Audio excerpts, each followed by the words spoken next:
वंदे मातरम साथियों, income tax return से संबंधित बहुत ही महत्वपूर्ण जानकारी आपके साथ साझा कर रहा हूं। जैसे कि आपको पता है, वर्तमान में आईटीआर भरे जा रहे हैं और इसकी जो लास्ट तारीख है फिलहाल 15 सितंबर तक है। लेकिन आप कोशिश करें कि अंतिम तारीख से पहले अपना आईटीआर सबमिट कर दें, फाइल कर दें।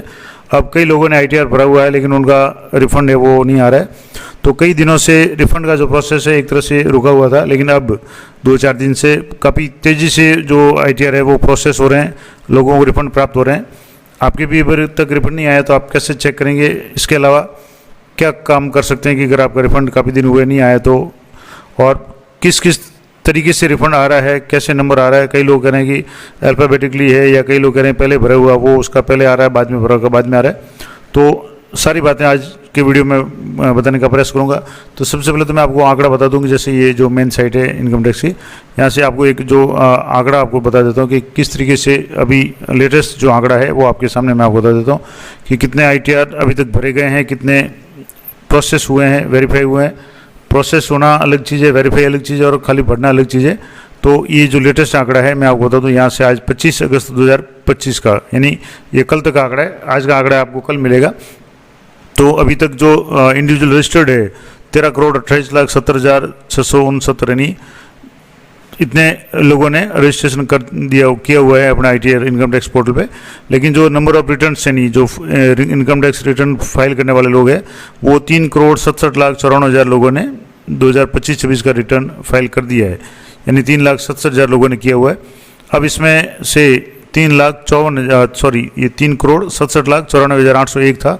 अब इसमें से 3,54,25,015 लोगों ने आईटीआर है वो वेरीफाई किया हुआ है, यानी 367 में से अभी भी काफ़ी लोग ऐसे हैं जिन्होंने वेरीफाई नहीं किया है। जब तक वेरीफाई नहीं करेंगे तब तक तो आपका रिटर्न नहीं आएगा। लेकिन वेरीफाई करने के बाद भी अभी जो आंकड़ा है मैं आपको बता दूं, ये आज 25 तारीख का कल का आंकड़ा है कि 2,29,72,011 लोगों का आईटीआर है वो प्रोसेस हो चुका है। ये जो अंतर है ये आप देखेंगे तो 3,54,00,000 है, और इसमें से लगभग 2,29,00,000 लोगों के आईटीआर है वो प्रोसेस हो चुके हैं। तो यानी जो गैप है वो कम हो गया। इससे पहले जो मैंने आपको पिछले वीडियो में बताया था, ये जो मैंने वीडियो अपलोड किया था उसमें आंकड़ा बताया था आपको 21 तारीख का। यहाँ आप देखेंगे 21 अगस्त का जो मैंने आंकड़ा बताया था, इसमें 3,31,00,000 लोगों ने जो अपना है वो आईटीआर सबमिट किया था। अब जैसे 3,54,00,000 लोगों ने किया, तो 3,31,00,000 में से 1,47 ही प्रोसेस हुए थे, यानी आधे से ज़्यादा लोगों ने के जो आईटीआर है वो प्रोसेस नहीं हुए थे, यानी आंकड़ा पेंडेंसी बहुत ज़्यादा थी। लेकिन 21 तारीख तक जो 1,47,00,000 जो प्रोसेस थे, अब वो आंकड़ा बढ़ करके कितना हो गया, तो 1,47,00,000 की जगह अब आंकड़ा जो है वो मैं आपको बता दूँ। यहाँ से मैंने अभी आपको आंकड़ा बताया था, मैं इसको एक और भी आपको डिटेल में बताने का प्रयास करूँगा। तो अभी जो मैंने जो आंकड़ा बताया था वो मैं आपको बता देता हूँ। यहाँ से ये थोड़ा सा साइट है वो आउट होगी, तो मैं आपको यहाँ से वापस इस आंकड़े को बता देता हूँ कि इनकम टैक्स की साइट पे जो आंकड़ा था, तो एक तो यहाँ देखेंगे तो 1,47,00,000 लोगों का आईटीआर वेरीफाई हुआ था।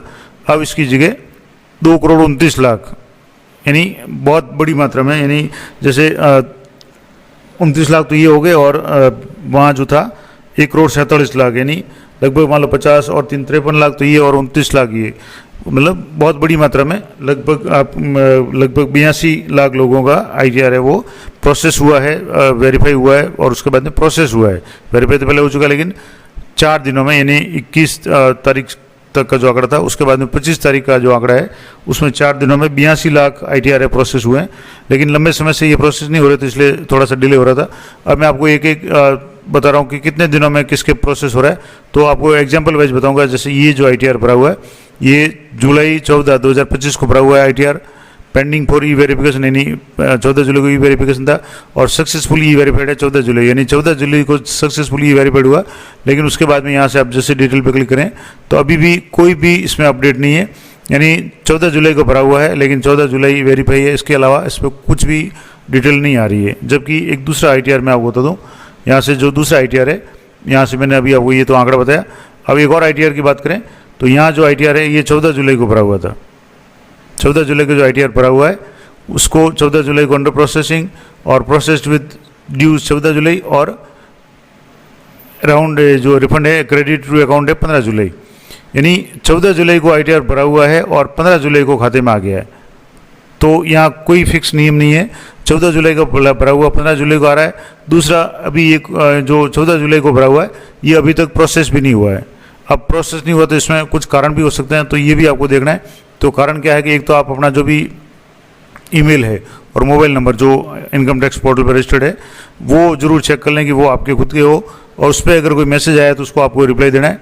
इसके अलावा एक और जो अभी मैं आपको एक और जो आंकड़ा बता रहा हूँ जिसमें ITR है बहुत जल्दी जैसे प्रोसेस हुआ है, तो मैं आपको वो भी बताता हूँ। मैंने दो तो एग्जांपल बता दिए कि एक तो 14 जुलाई को जो था, अभी तक 14 जुलाई का ही स्टेटस पर है, कोई चेंज नहीं हुआ है। जबकि जो दूसरा था उसमें आपके यहाँ मैंने अभी दोबारा आपको बताऊँगा, और ये जो था 14 जुलाई को भरा हुआ था और 15 जुलाई को इनका रिफंड क्रेडिट हो गया। दूसरा एक और एग्जाम्पल मैं आपको बताता हूँ। तो जो तीसरा केस है उसमें यहाँ आप जैसे व्यू डिटेल्स पर क्लिक करेंगे तो यहाँ आपके ITR फाइल है 22 जुलाई को, 22 जुलाई को फाइल हुआ है और अंडर प्रोसेसिंग 23 अगस्त को है। यानी 22 जुलाई का भरा हुआ 23 अगस्त तक अंडर प्रोसेसिंग है और 23 अगस्त को ही इनका रिफंड है वो प्रोसेस हुआ है, यानी इनके खाते में पैसे आ गए। तो इस तरीके से यहाँ कोई फिक्स नियम नहीं है। 22 जुलाई से वाला 23 अगस्त को हो रहा है।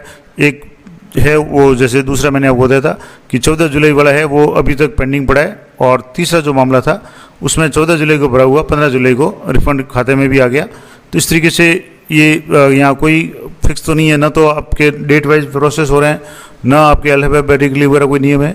जैसे जैसे आगे आ रहे हैं रैंडमली वो प्रोसेस हो रहे हैं। अगर आपके रिफंड ज़्यादा है तो उसमें थोड़ा सा समय लग रहा है। इसके अलावा ITR 1 के अलावा ITR 2, 3 अगर आपने भरा है तो उसमें ज़रूर प्रोसेस थोड़ा लंबा होता है, तो उसमें प्रोसेसिंग में टाइम लग रहा है। अब आपको मैंने पिछले वीडियो में डिटेल में बताया था कि अगर आपका ITR रिफंड अगर नहीं हुआ है तो आपको क्या क्या चीज़ें चेक करनी है।